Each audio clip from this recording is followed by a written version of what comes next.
With writer's block, you mentioned that there are two forms of creativity. Would you explain those two different forms? Well, the first one is really called analytical, and that's where you're working within a box. So, for example, you have an idea already, or a limit of it, and it's simply a matter of combining two ideas. Good example, maybe, I don't know, let's say that you have steampunk and spaceflight. So 1890s, Victorian era, and spaceflight. The result is steampunk. All right, we marry the two. We do a series of stories based on marrying those two ideas. That's analytical. The other type is what is called creative, and that's thinking outside the box. Now, the truth is, most writers don't have to ever think outside the box because it's just not what we do. Most of what we do is take ideas that already exist and mash them together in a creative way, and voila, we have our new idea.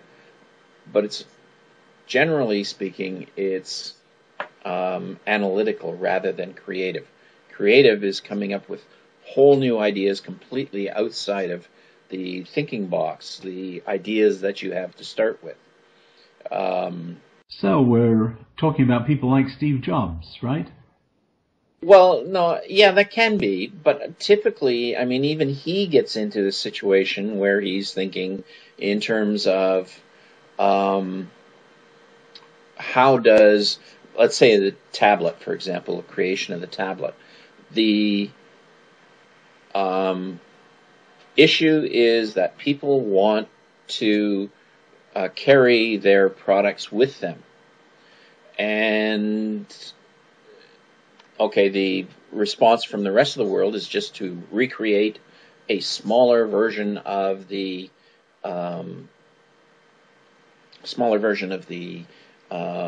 laptop. Whereas he said, okay, what do we do? What should it really look like?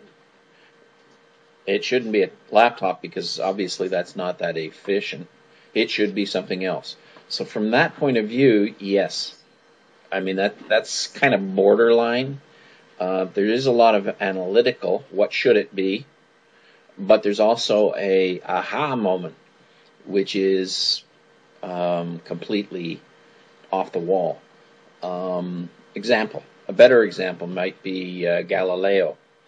The rest of the world was looking at, from their point of view, they had this little box that said the Earth is the center of the universe. Galileo looked at it and said the data doesn't match the theory. The data is too complicated. And all of a sudden his light came on and said, well, if the data is that complicated, then that's not the answer. Therefore, what could make it simpler? Well, the answer is we're also rotating around the world. Aha!